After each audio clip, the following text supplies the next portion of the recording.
Buenos días, hermanos. Qué hermoso poder exaltar a nuestro Dios, ¿verdad? Unidos como pueblo. Amén. Muy bien, pues vamos de nuevo a acercarnos a la palabra en esta mañana y Dios me da el privilegio de poder anunciar su palabra y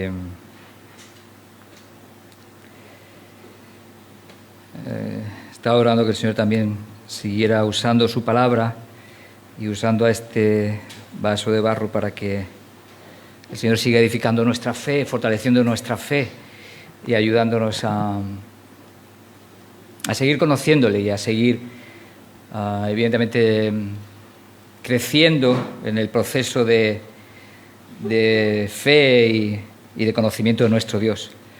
Y esta mañana me gustaría que fuéramos a un pasaje de un libro que hemos estado tocando. Es el último capítulo y me gustaría que lo pudiéramos meditar en esta mañana. Pero antes, sabéis que me gustan las preguntas. ¿Qué situaciones complejas y difíciles están ocurriendo ahora en medio de tu vida? Piénsalas, seguro que no hace falta demasiado pensar para eso, ¿verdad? Eso viene de pronto. La otra pregunta que yo querría hacerte es ¿cómo las resolverías? ¿Qué crees que sería lo necesario para poder resolver esa situación? ¿Qué haría falta? ¿Qué milagro?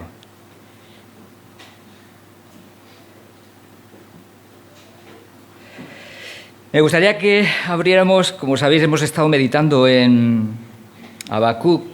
En últimos meses hemos estado mirando el libro de Habacuc. Me gustaría que hoy pudiéramos acercarnos al último capítulo de Habacuc y pudiéramos ver cómo recordar que Habacuc viene de una situación donde ha estado en cierto conflicto. Por un lado, en el primer capítulo tiene un conflicto porque la realidad del pueblo de Judá, del pueblo de Israel, es lamentable, es de debilidad, de derrota, de injusticia, y se queja al Señor y le pregunta que por qué permite eso, por qué no ha hecho nada ante esa situación. Y Dios le responde en el capítulo 1 y le dice que Dios está obrando, que Él está viendo ese tema y ya tiene en marcha respuesta. La respuesta que Dios tiene para esa realidad de Judá, ¿os acordáis cuál era? ¿Alguien se acuerda? Babilonia. Dios iba a enviar los ejércitos de Babilonia, porque Dios iba a castigar el pecado de Israel y había llegado el límite. Y Dios dice que va a enviar a los caldeos.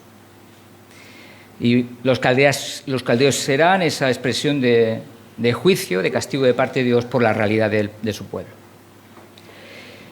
El profeta de nuevo se queja al Señor y le dice que cómo es posible que permita Él, que es un Dios santo, una nación tan cruel, tan injusta como los propios babilonios, que puedan ser instrumento de Dios para castigar a su propio pueblo. Y Dios sigue respondiéndole en el capítulo 2, especialmente a partir del verso 5. Y Dios le dice que va también a castigar a esa nación, a Babilonia, y va a traer juicio sobre ella por su injusticia, por su crueldad, y que va a haber respuesta. precisamente a lo que él le está pidiendo. Y llega al capítulo 3.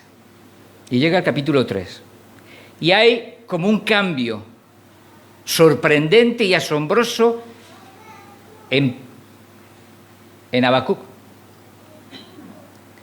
Y creo que eso es una de las cosas que me gustaría que ahora pudiéramos meditar, ese cambio que está habiendo en el profeta.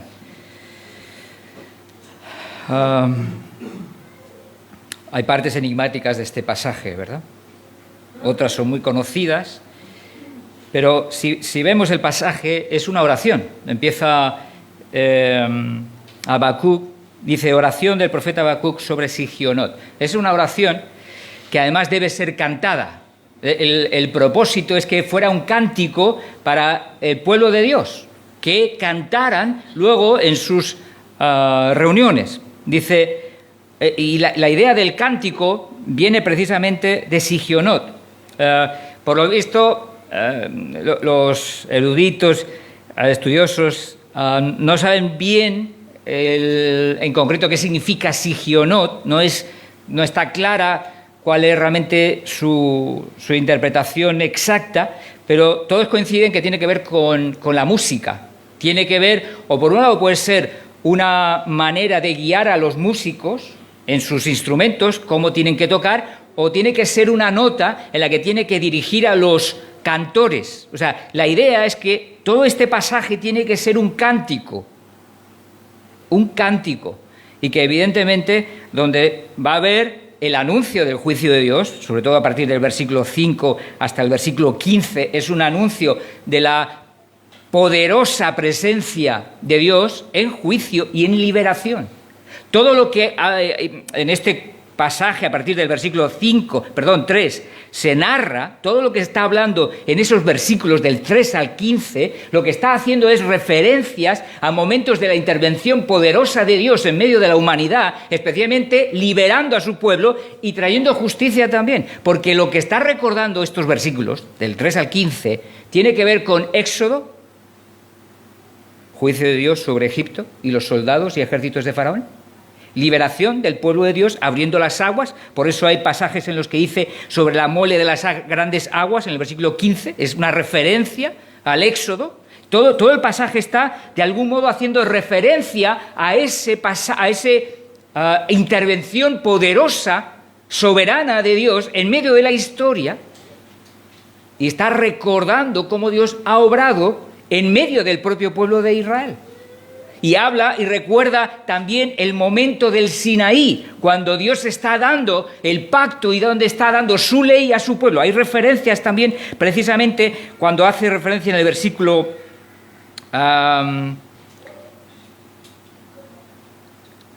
cuando habla en el versículo 6, dice, los montes antiguos fueron desmenuzados, los collados antiguos se humillaron, sus caminos son eternos, y está hablando...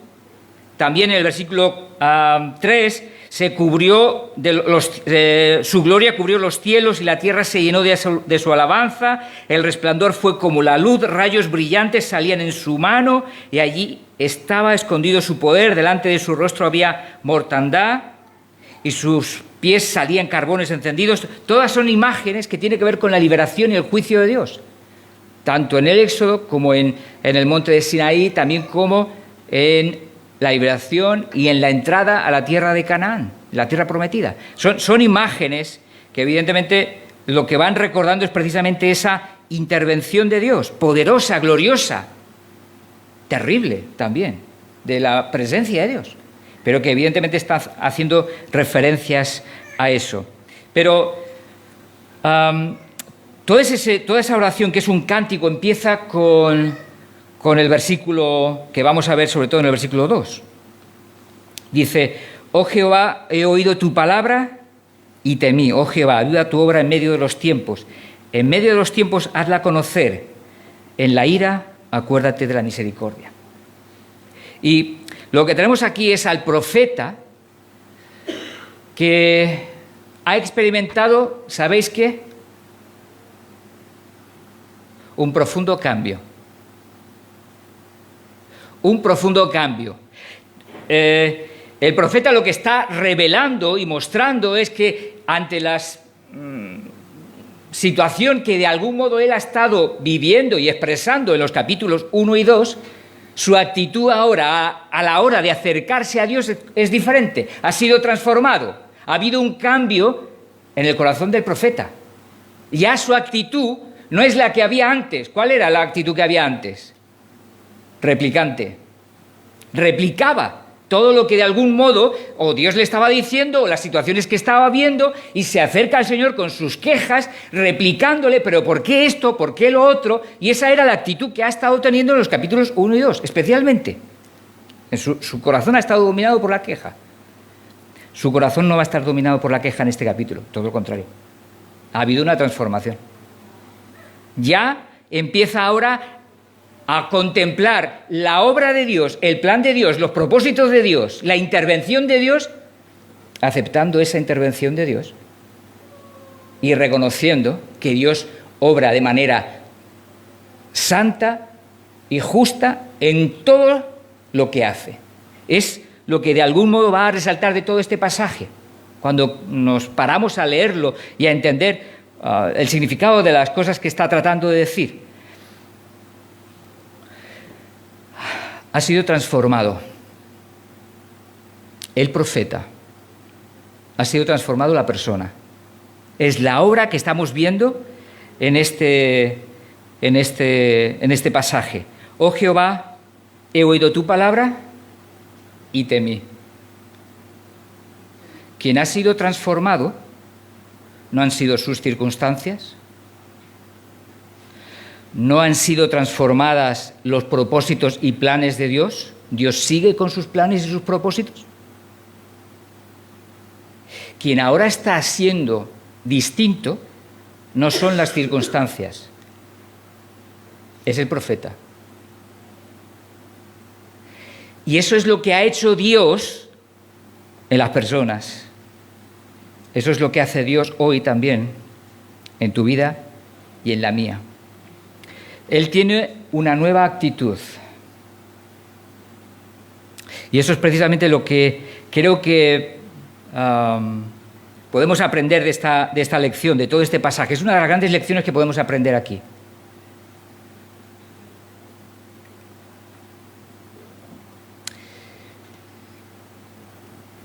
Que tenemos que estar dispuestos a dejar que sea Dios el que transforme nuestros corazones por encima de cualquier otra situación. Y eso es precisamente lo que estaba ocurriendo en la vida de Habacuc. Él ha aprendido a mirar la situación, a mirar sus circunstancias, su situación desde la perspectiva de Dios. Antes estaba mirando el juicio que venía sobre su pueblo, los ejércitos de Babilonia que iban a venir a invadirlos, el que Dios usara un ejército cruel e indigno como los babilonios, lo estaba viendo desde su propia perspectiva. Y por eso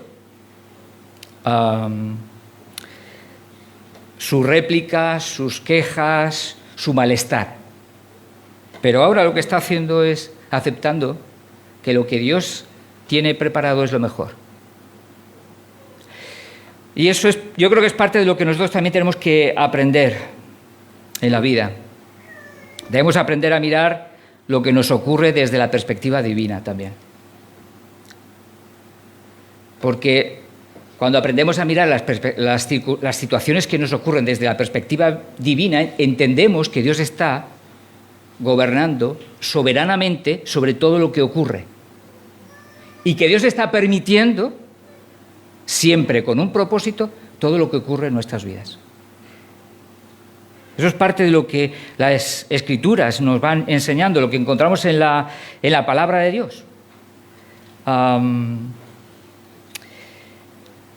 Generalmente, cuando pasamos por momentos difíciles, por situaciones complejas, ¿qué hacemos? ¿Qué queremos? ¿Qué deseamos? Que esas circunstancias que cambien. Esa es nuestra primera petición. De hecho, Dios nos llama que evidentemente podamos buscar que esas situaciones cambien, ¿no? Mateo 7:7, ¿qué dice? ¿Quién se acuerda? El que pide, recibe. Pedid y se os dará. El que busca, halla, ¿no? Al que llama, se le abrirá. Dios nos invita de muchas maneras también a ver su poder, y de hecho ese es uno de sus propósitos, que Él tiene poder para intervenir en nuestras realidades, en nuestras circunstancias y transformarlas. Ese es uno de sus propósitos. Y es uno de sus planes, y es una de las cosas a las que las Escrituras nos llama. Ahora, ¿es plan de Dios siempre transformar nuestras circunstancias?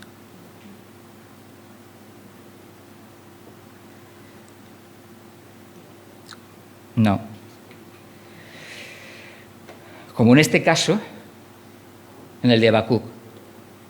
Dios no le dice a Habacuc: no te preocupes, voy a transformar tus circunstancias. No te preocupes, no va a ocurrir nada a Israel. No te preocupes, no voy a enviar a los ejércitos de Babilonia.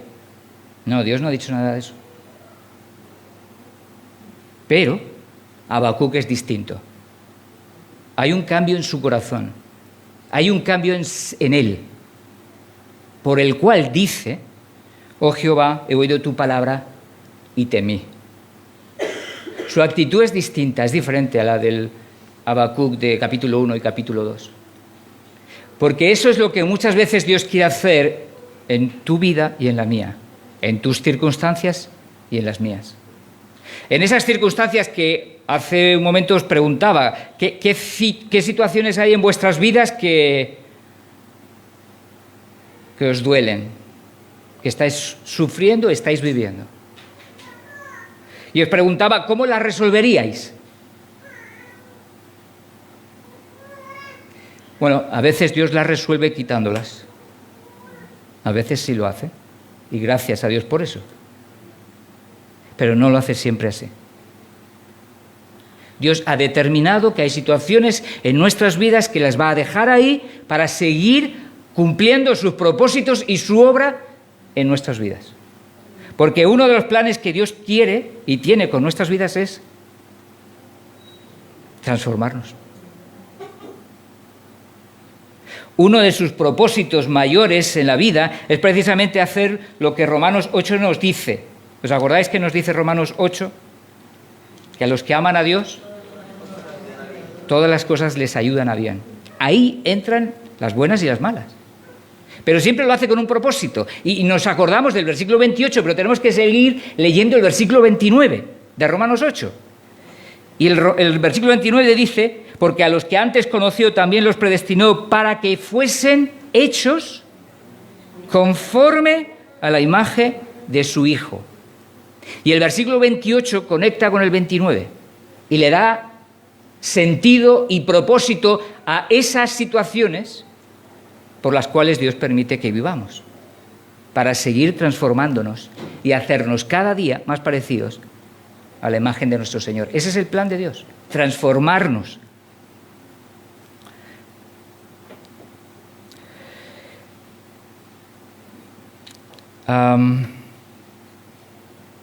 ¿Qué está queriendo hacer Dios en tu vida ahora? ¿Transformar tus situaciones, tus circunstancias? ¿O está tratando de transformarte a ti? Quizás hace las dos cosas. Pero la pregunta es la que me gustaría hacerte meditar y preguntarte: ¿qué es lo que está haciendo Dios contigo? En tus propias circunstancias, tú las conoces, los detalles de por dónde estás pasando, qué es lo que estás viviendo. La pregunta es: ¿qué es lo que Dios está queriendo hacer contigo? ¿Está queriendo hacer como el profeta? ¿Transformarte? Porque está puliéndote, porque está cambiando, que está quitando cosas que sobran y está poniendo cosas que faltan. ¿Está haciendo eso? Posiblemente no. Posiblemente más de uno estemos aquí siendo tratados por Dios precisamente por medio de situaciones, por medio de circunstancias que quizás no cambian y tardarán tiempo y quizás algunas no cambien nunca.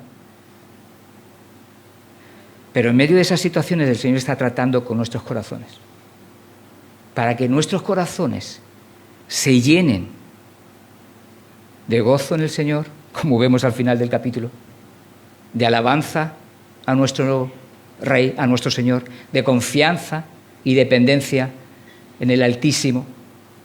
Dios está trabajando con nuestras vidas. Dios está trabajando. Dios no nos abandona. Es cierto que a veces hay situaciones que nos cuesta. Son difíciles, son duras, es cierto.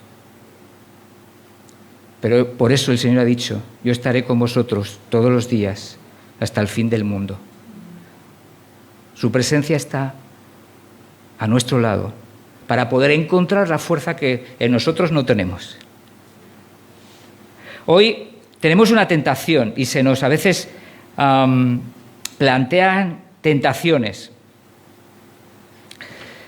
¿Habéis escuchado una frase? Estaba escuchando esta semana a un pastor muy conocido, o por lo menos yo lo conozco de oídas, no es alguien que me haya llamado mucho la atención, pero sé que tiene mucho conocimiento, o mejor dicho, conocidos, gente que le está siguiendo.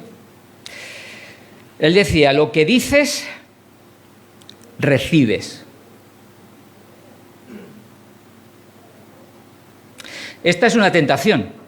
Cuando tú estás pasando por situaciones difíciles en tu vida y tú estás enfrentando circunstancias que te gustaría que desaparecieran. Es cierto, te gustaría. Y a veces estamos ahí. Pero no ocurre. Dios permite, porque Dios está tratando con nuestras vidas. En esas situaciones hay una tentación. Escuchar voces que nos dicen que es posible deshacerte de las circunstancias malas de tu vida. Y hay voces que nos dicen, hoy en día, lo que dices, recibes. No sé si habéis escuchado de esta enseñanza falsa, porque es falsa, en la que tú tienes que decretar y tú tienes que declarar bendición. Y que lo que sale por tu boca, eso es lo que tú vas a recibir. Si tú dices bendición, recibirás bendición. Si hablas maldición, recibirás maldición. ¿La habéis escuchado? ¿Alguno la cree? Espero que no.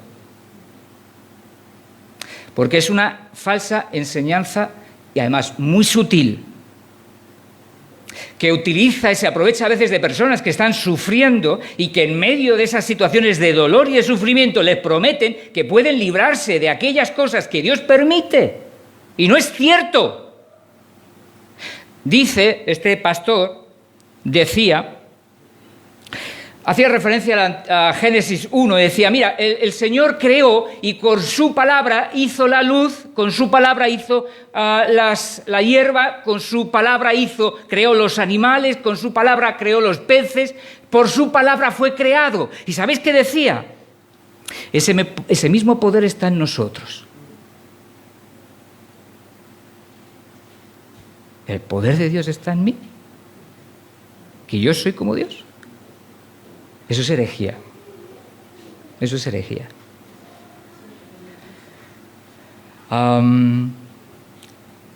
Lo que nos muestran y quieren decir es que son nuestras palabras y utilizan muchos textos de las Escrituras, pero los tuercen. Los tuercen. Y utilizan textos de las Escrituras para decir que nos podemos librar de las circunstancias que no nos agradan, que podemos tirar los balones fuera. Porque a veces pensamos que el problema realmente está en las circunstancias. A veces el problema no está fuera, está aquí. Y por eso Dios quiere cambiar. Y utiliza circunstancias. Pero esta falsa enseñanza utiliza sobre todo la idea de que son las palabras. Y utilizan textos donde hablan de la fe y dice que lo que hay que hacer es hablar, porque por ejemplo utilizan el texto de Mateo cuando Jesús habla, y Lucas cuando Jesús habla de que el que tuviera fe como un grano de mostaza, si le dijera a la montaña que se moviera y tal, y utilizan ese decir para aplicar una doctrina y torcer un texto, que el texto no está hablando de palabras, el texto está hablando de fe, de confianza en Jesús y en el Señor. Uno de sus apóstoles más conocidos, supuestos apóstoles, decretó, no sé si os acordáis del huracán Irma, en el 2017 arrasó, creo que la costa de Estados Unidos, junto con otro, y el Caribe. Él decretó arrogantemente que ese huracán iba a desaparecer, iba a desintegrarse, fue la palabra que utilizó. ¿Sabéis qué pasó, no? Nada. No ocurrió nada.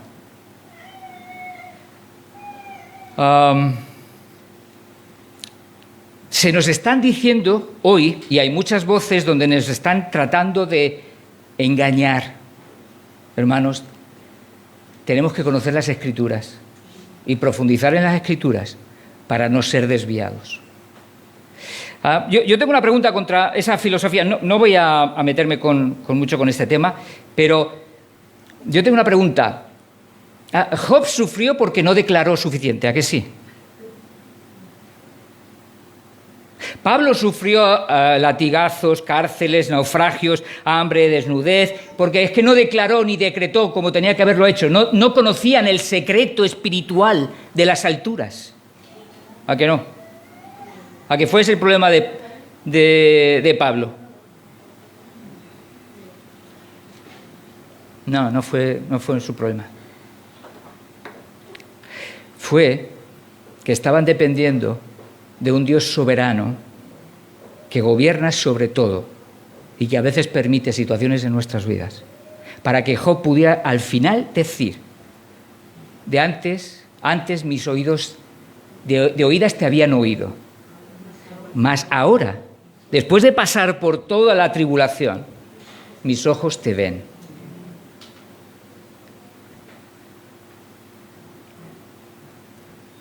Eso es lo que Dios hace a través de las circunstancias que no nos gustan, difíciles de atravesar, complejas de enfrentar. Es cierto, a nadie nos gusta sufrir. ¿O sí, hay alguien masoquista aquí? Axel, ¿tú sí? Vale. Pero la realidad es que Dios las usa y lo hace para nuestro bien.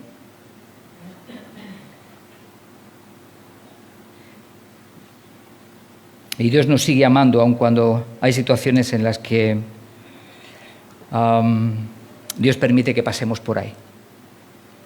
Hay situaciones difíciles, pero Dios las permite para que evidentemente nosotros sigamos creciendo, sigamos madurando, sigamos reconociendo el poder de Dios en nuestras vidas para poder hacer lo que vemos al final del capítulo 3. El final del capítulo 3 es un milagro. ¿Por qué ocurre eso? Porque ha decretado aquí Habacuc. Había declarado bendición. Nada, no, lo siento, pero no. No, ocurre por otra cosa. Habacuc ha tenido un encuentro tremendo con Dios. Lo dice en el versículo 2 del capítulo 2. Dice, vamos a leer el versículo 1, dice: sobre mi guarda estaré y la fortaleza afirmaré el pie y velaré para ver lo que se me dirá y qué he de responder tocante a mi queja. Estaba esperando ese encuentro con Dios. Versículo 2 dice: y Jehová me respondió y me dijo, Dios se le presentó. Le mostró una visión poderosa, gloriosa de él, de sus propósitos, de sus planes, de qué es lo que está haciendo. Y dice: escribe la visión y declárala en tablas para que corra el que leyere en ella. Y son todos esos versículos. Parte de esa visión es lo que vemos en el versículo 3 al 15. Y nos encontramos a el rey mostrándose, presentándose a su siervo. ¿Sabéis por qué ocurrió? Por ese encuentro por esa presencia que él experimentó con el Dios soberano y todopoderoso, con su Rey, con su Señor. Eso es lo que evidentemente nosotros también necesitamos, seguimos necesitando. Es la manera en la que nosotros vamos a poder enfrentar las dificultades que estamos sufriendo y vamos a verlas desde la perspectiva de Dios. Cuando nosotros estamos acercándonos a Dios, cuando estamos buscando ese encuentro con Dios, cuando estamos buscando la presencia de Dios en nuestras vidas, cambiamos. Somos transformados. Nuestra perspectiva cambia. Empezamos a ver lo que antes no veíamos. Porque Dios quiere precisamente eso. ¿Os acordáis qué es lo que le dice el Señor a Marta? ¿Os acordáis? Marta estaba ¿qué? Muchas cosas, muchos quehaceres. Estaba muy... ¿Y qué hace María? A los pies de Jesús. A los pies de Jesús, en su presencia. ¿Y qué le dice Jesús? Pero una cosa es necesaria. Pero solo una cosa es necesaria. Y María ha escogido la buena parte. María ha escogido la buena parte. Y esa es nuestra necesidad también. Hoy seguimos siendo igual necesitados de buscar la presencia de Dios para que sea Dios el que siga obrando nuestras vidas, ayudándonos, fortaleciéndonos en medio de tantas situaciones que son complejas de vivir y donde no tenemos las fuerzas. Por mucho que tú declares, yo puedo, porque como decía este pastor, es que tenemos que declarar que yo puedo. No tenemos que declarar que no puedo, que yo puedo. Es que en realidad no podemos. Quien puede es Cristo en mí por su poder y por su gracia. Y es su gracia. A quien realmente puede ayudarnos es Él, es Jesús. Y es la presencia de nuestro Señor lo que transforma nuestras vidas. La verdadera bendición no es solo recibir cosas buenas de Dios, hermano. Escucha esto. La verdadera bendición no es solo recibir cosas buenas de Dios, sino ser transformados por el poder de Dios.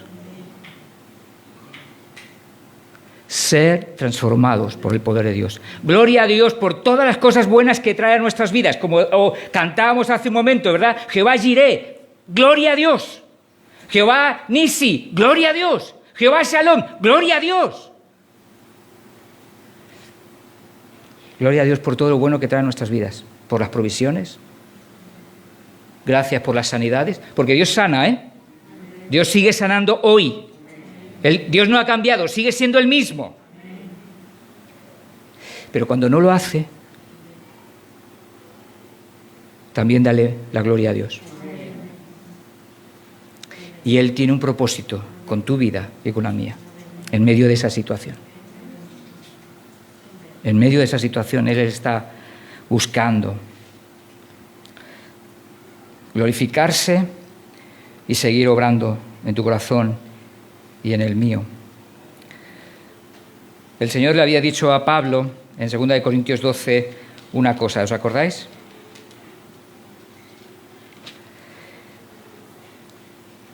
Y me ha dicho, bástate mi gracia, porque mi poder se perfecciona en la debilidad.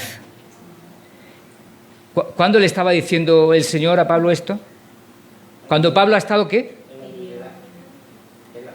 En la debilidad. Cuando Pablo ha estado pidiéndole, Señor, quítame este aguijón de la carne. Y el Señor dice no.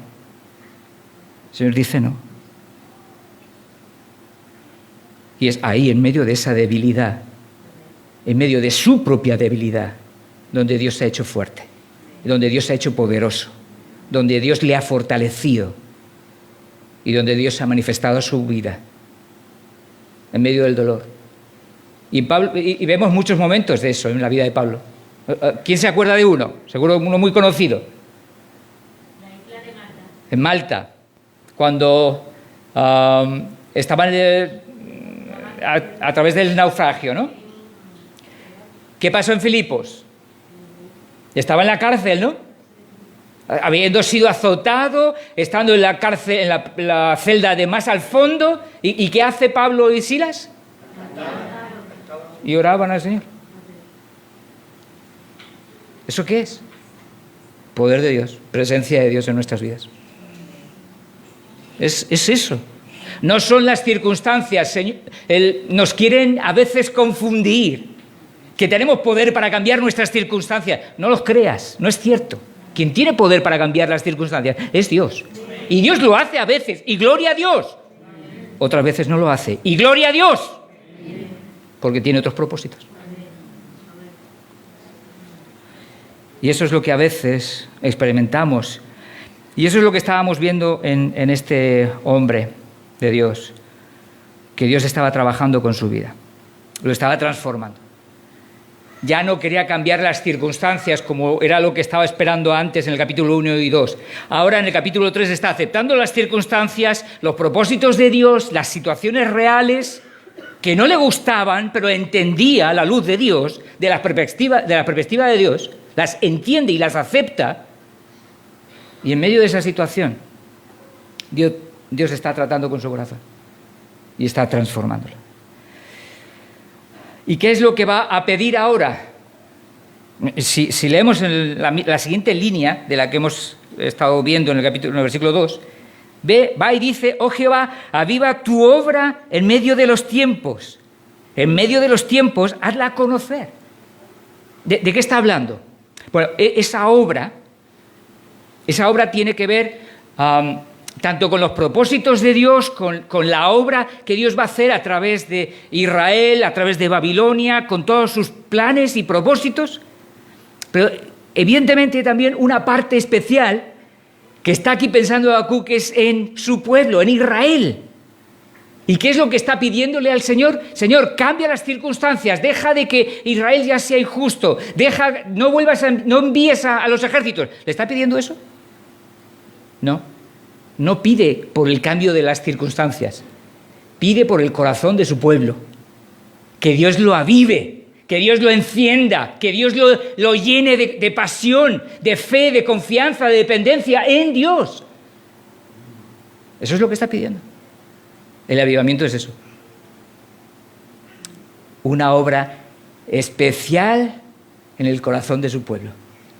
Los avivamientos siempre han sido momentos en los que el pueblo de Dios ha estado en momentos de debilidad, de derrota, de pecado, y Dios ha intervenido poderosamente por su espíritu, ha despertado una convicción de pecado por esa frialdad, ha encendido el corazón de su pueblo por pasión por su palabra, por amor, por búsqueda de Dios, por alabanza de Dios, y ha habido una renovación. Esos han sido los avivamientos a lo largo de la historia. Leedlos, hay material ahí muy hermoso de lo que Dios ha hecho a lo largo de la historia con los avivamientos, tanto en las Escrituras como luego en la historia de la Iglesia. En la Escritura tenemos momentos de avivamiento. El retorno de Israel a Jerusalén es uno de esos momentos, bajo Esdras. Y Habacuc está pidiendo que Dios transforme el corazón de su pueblo. No está pidiendo por circunstancias distintas, sino el corazón de su pueblo, enamorado de su Dios. Es lo que está pidiendo. Y eso es lo que también el Señor quiere hacer con nuestras vidas. Es lo que quiere hacer contigo y conmigo. Enamorarnos de Él. Y utilizará las situaciones para empujarnos a eso, a avivar nuestros corazones. Dios no quiere que nuestras vidas sean apáticas, indiferentes, frías. No, Dios busca un hijo de Dios enamorado de Él, apasionado por Él. Y a veces va a permitir situaciones en nuestras vidas para despertar eso en nuestros corazones. ¿Lo está haciendo Dios ahora contigo?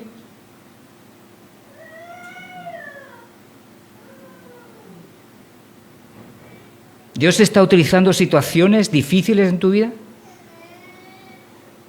Recuerda que Él las utiliza para seguir produciendo la imagen de Cristo en nosotros. Avivarnos, encender nuestro corazón para Él, enamorarnos de Él. Ese es su plan y ese es su propósito. Y me encanta recordar el libro de Daniel. ¿Sabéis por qué? Cuando estaba pensando o meditando en estos textos, recordaba a Daniel. ¿Sabéis por qué? Porque Daniel fueron los que fueron deportados por Babilonia y fueron llevados a Babilonia. Y dentro de esos jóvenes estaban Daniel y sus amigos. Y qué mejor ejemplo de avivamiento, de vidas avivadas por el poder de Dios. Cuando Daniel empieza diciendo, ¿no?, que él no va a contaminarse con la comida del rey, con la porción del rey, y siguen sus amigos, amigos que están dispuestos a enfrentar ante la imposición de adorar la estatua. ¿Qué les dice los amigos del rey? Nuestro Dios puede librarnos de toda esta situación. Y si no, sepas que no adoraremos a la estatua. Son jóvenes, incendiados por el amor a Dios. Y es hermoso ver ese pasaje. Y me gustaría terminar, porque en este pasaje, en este versículo 2, en medio de los tiempos haz a conocer, en la ira acuérdate de la misericordia, y él sigue pidiendo que en medio de todo lo que va a hacer Dios, en medio de todos sus planes, que va a seguir adelante con ellos y que entiende que tiene que seguir con ellos, que Dios tenga misericordia con su pueblo. Que Dios sea misericordioso. ¿Cómo? Porque sabe que Dios es misericordia. Y pide precisamente eso para su pueblo. Y luego viene el versículo 3 hasta el 15, que son los que hemos más o menos antes estado mencionando. Es esa manifestación gloriosa, poderosa de Dios en diferentes momentos de la historia y que ahora está haciendo referencia en este pasaje. Y algunos, incluso no solo es una referencia pasada, también es una referencia futura, porque hay ahí visos de lo que Dios va a hacer en el futuro, incluso en la segunda venida. Porque, por ejemplo, en el versículo 13 dice, saliste para socorrer a tu pueblo, para socorrer a tu ungido. Muchos ven ahí una referencia, ¿sabéis a quién? A la Iglesia y a Jesús. Y son aspectos, pero lo que me gustaría es seguir viendo a partir del verso 16, donde vamos a ver cómo esa transformación está dándose también en la vida de Habacuc. Habacuc ha sido transformado por el poder de Dios, por la presencia de Dios. Ya no contempla la necesidad de que sus circunstancias cambian, ahora es consciente de que Dios quiere transformar su corazón, transformarle a él antes que las circunstancias. Y ahora va a manifestar ese cambio que evidentemente Dios está obrando en su vida. ¿Cómo se va a manifestar ese cambio? ¿Cómo se muestra? ¿Cómo se ve? Versículos a partir del verso 16, especialmente la segunda parte del versículo 16, vamos a ir viéndolo. Dice, versículo 16, y oí, y se conmovieron mis entrañas, a la voz temblaron mis labios, pudrición entró en mis huesos, dentro de mí me estremecí, y él está viendo la realidad de lo que viene. Y es cierto que viene algo duro para su pueblo, pero a la vez él sabe y escucha a Dios y entiende a Dios. Dice versículo 16, parte B, dice, si bien estaré quieto en el día de la angustia. Si bien estaré quieto en el día de la angustia. ¿Qué quiere decir Habacuc con eso? De estar quieto. De estar confiado. De confiar en Dios, de esperar en sus planes, de esperar en su voluntad, en sus propósitos, de dejar que Dios sea quien cumpla su voluntad. Y él confiar en eso. Y él es confiar y esperar en eso. Cuando suba al pueblo, el que lo invadirá con sus tropas. Y evidentemente está hablando de la invasión. Y en medio de esa situación, él recuerda las palabras también de Isaías, donde también el Señor está llamando en Isaías 30 a su pueblo precisamente a esperar, a descansar y a dejar que Dios sea el que dirija sus vidas. El Señor les dice al pueblo de Dios en capítulo 30 de Isaías, verso 15, porque así dijo Jehová el Señor, el Santo de Israel, en descanso y en reposo seréis salvos, en quietud y en confianza será vuestra fortaleza. La pena es lo que viene al final. No quisisteis. Israel no quiso esperar en Dios. No quiso descansar en Dios. Quiso buscarse otras maneras de enfrentar sus situaciones y buscar ayuda por otro lado. Y se fue a Egipto a buscar ayuda. Cuando Dios le ha dicho, no, espera en mí, confía en mí. Eso es lo que está haciendo aquí el profeta. Está confiando en el Señor y está esperando en Él.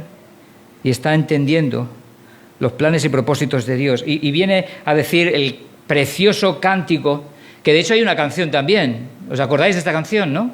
Del versículo 17, ¿no? Que la conocemos muchos, ¿no? Creo. Aunque la higuera no florezca. Exacto.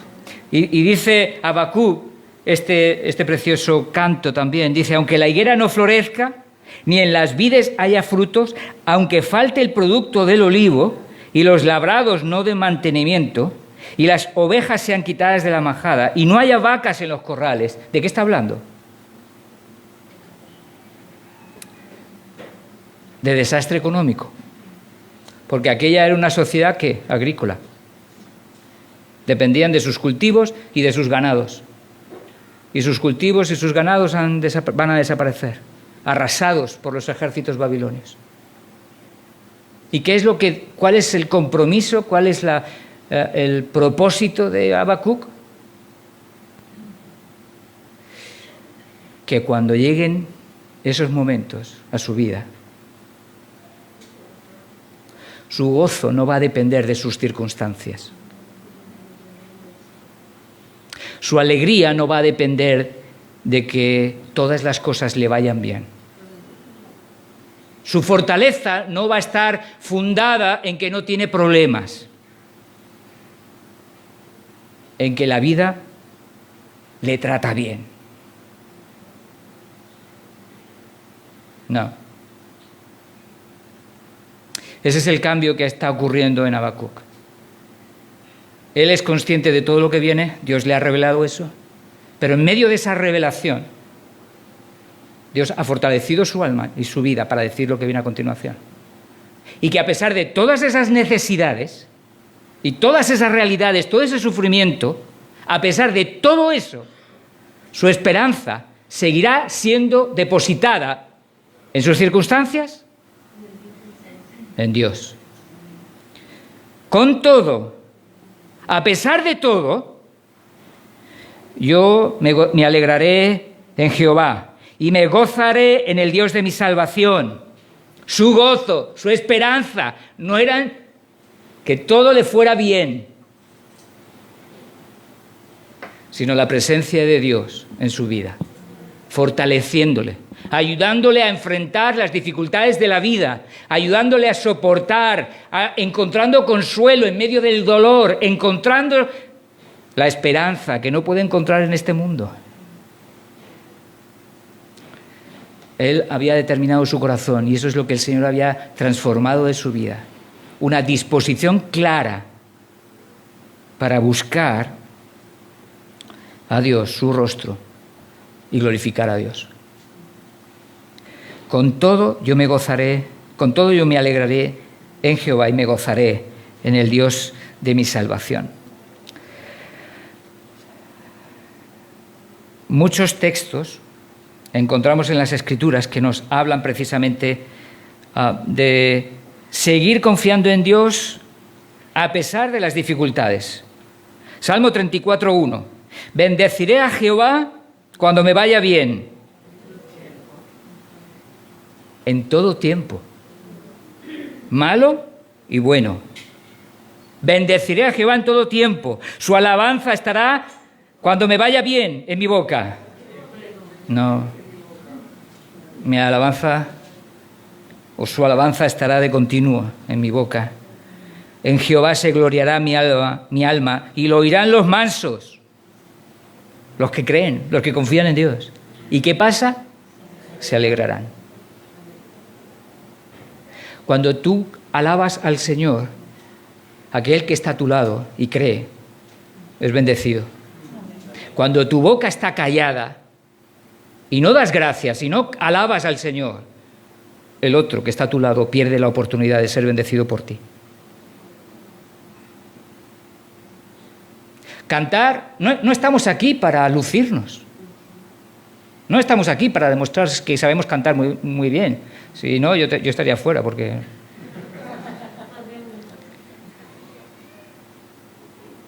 Estamos aquí para glorificar a Dios. Y esta es la oportunidad que tenemos como pueblo. Bendecir a Dios. Reconocer la gloria de Dios, exaltarlo. Reconocer, confesar y declarar quién es Él. No que voy a cambiar mis circunstancias por mis palabras, sino reconocer quién es Él.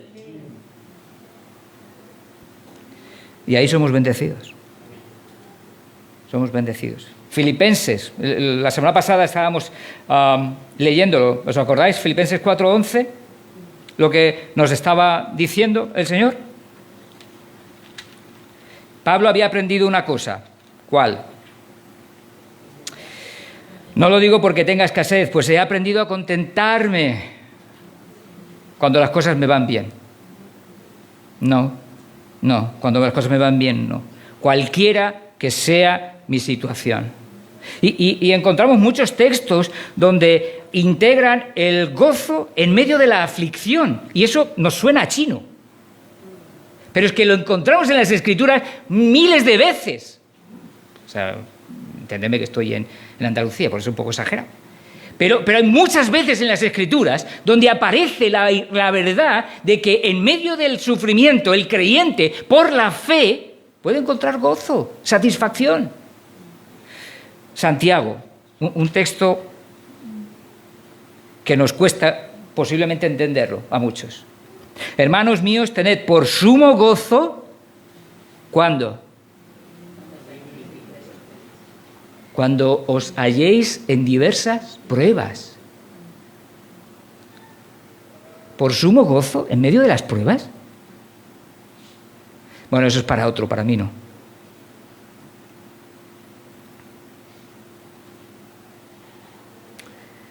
Yo no lo digo, no son mis palabras.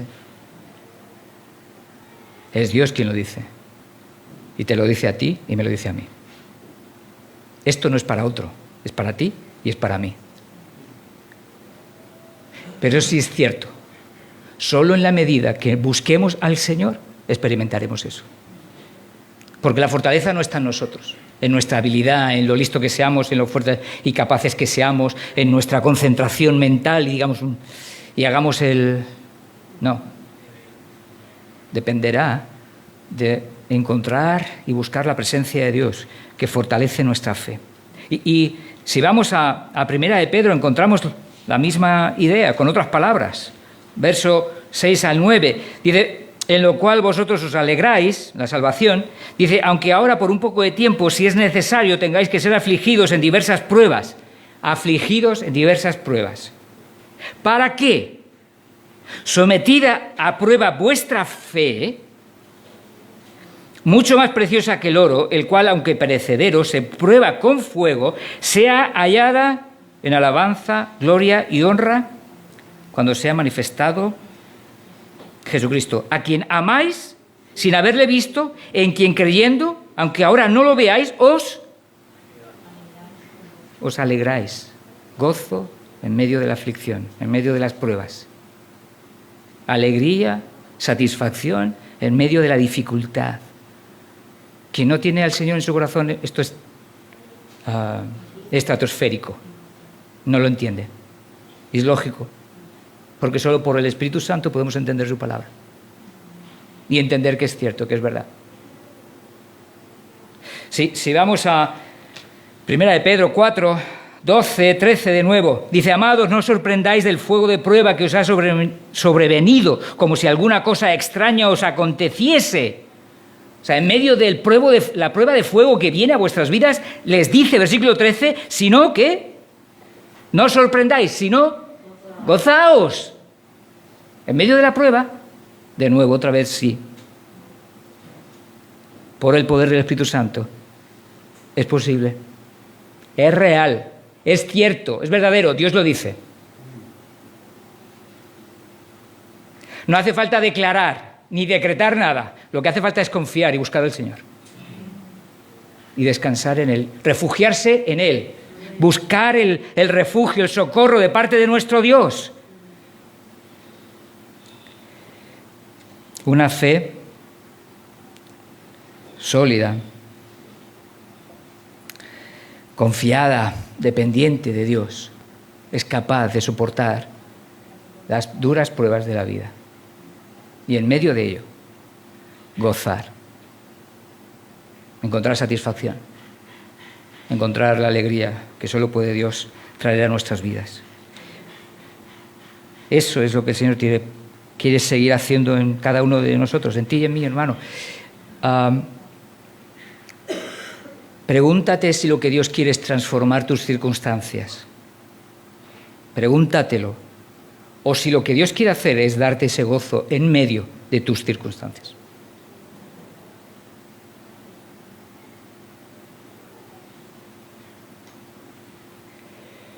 Y el Habacuc termina: Jehová el Señor es mi fortaleza, el cual hace mis pies como de ciervas y en mis alturas me hace andar. La cierva es un animal ligero para andar entre lo escabroso de la montaña, entre lo escarpado. Tiene esa habilidad, ¿y qué es lo que está queriendo decir Habacuc? Que en medio de las dificultades de la vida, Dios nos va a ayudar. Y que Dios quiere fortalecer a su pueblo en medio de la debilidad. En medio de la debilidad, en medio de la dificultad, en medio del dolor. Acércate al Señor, búscalo con todo tu corazón para que Dios siga cumpliendo sus propósitos en ti. No sé si Dios te quitará las circunstancias que tienes, pero si no te las quita, Él te va a dar la fuerza y el poder para enfrentar las dificultades y seguir alabándolo a Él en todo momento, en todo tiempo, como dice el salmista, y dándole la gloria que solo le pertenece a Él. ¿Amén? ¿Lo crees, Emanuel? Que el Señor nos ayude a vivir de esa manera. Solo me gustaría terminar con unas palabras de un salmo que precisamente, sin saberlo, y sin saberlo él tampoco, Emilio lo ha citado al principio. Yo quería leer solo los primeros 3 versículos, pero es precisamente haciendo referencia a lo que hemos estado hablando. Alzaré mis ojos a los montes. ¿De dónde vendrá mi socorro? ¿De dónde va a venir?